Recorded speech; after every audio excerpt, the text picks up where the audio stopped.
वालेकुम प्यारे व्यूज़, कैसे हो? आपका मेज़बान Asif nature and science with Asif के साथ हाजिर खिदमत है। और आज आप लोग के साथ जो डिस्कशन करने जा रहा हूं कि अगर आप लोगों का ब्लड प्रेशर नॉर्मल नहीं रहता, आपका ब्लड प्रेशर आपके कंट्रोल में नहीं रहता, तो तब आप लोगों को क्या प्रिकॉशंस करनी चाहिए, क्या एहतियातें करनी चाहिए, क्या तदबीर करनी चाहिए जिससे आपका ब्लड प्रेशर नॉर्मल रहे, कंट्रोल में रहे। अगर हाई है तो लो हो जाए, अगर लो है तो उसको एक लेवल पे ला के सस्टेन कर दे। तो उसके लिए आपको क्या खाना चाहिए, क्या करना चाहिए। तो बगैर टाइम वेस्ट किए चलते हैं पॉइंट की तरफ।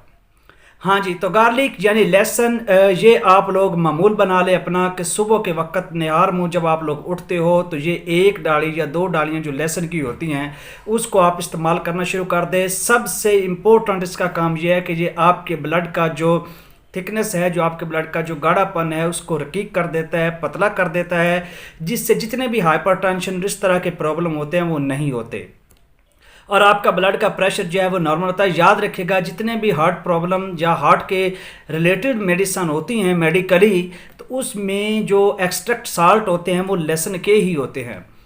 तो लहसुन जो है इसका इस्तेमाल करके आप अपने ब्लड प्रेशर को नॉर्मल कर सकते हैं। एक तो आप लोगों ने ये काम करना है। दूसरा, चाय में शहद जो है मिलाकर या एक चम्मच लेकर शहद का ऊपर से चाय पी ले, ये भी आप लोग अपना मामूल बना लें। तो इस तरीके से ब्लड प्रेशर आपका नॉर्मल रहेगा।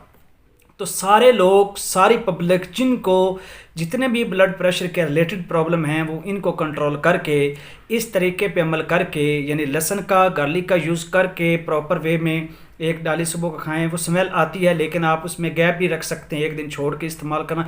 ये अपनी एक परमानेंट हैबिट बना रहे जिसके तरीके से आप इससे फ़ायदा उठा सकते हैं। आपका ब्लड प्रेशर नॉर्मल रहेगा। बहुत बड़ी यकसीर है, इससे फ़ायदा उठाएं। वीडियो अच्छी लगी है तो चैनल को सब्सक्राइब कर दे, लाइक कर दे, बेल आइकन को प्रेस कर दे ताकि इस तरह की लेटेस्ट वीडियो मिलती रहें। पहले इस पर अमल करें फिर सब्सक्राइब कीजिएगा। थैंक यू, मिलते हैं नेक्स्ट वीडियो में, तब तक के लिए अल्लाह हाफ़िज़।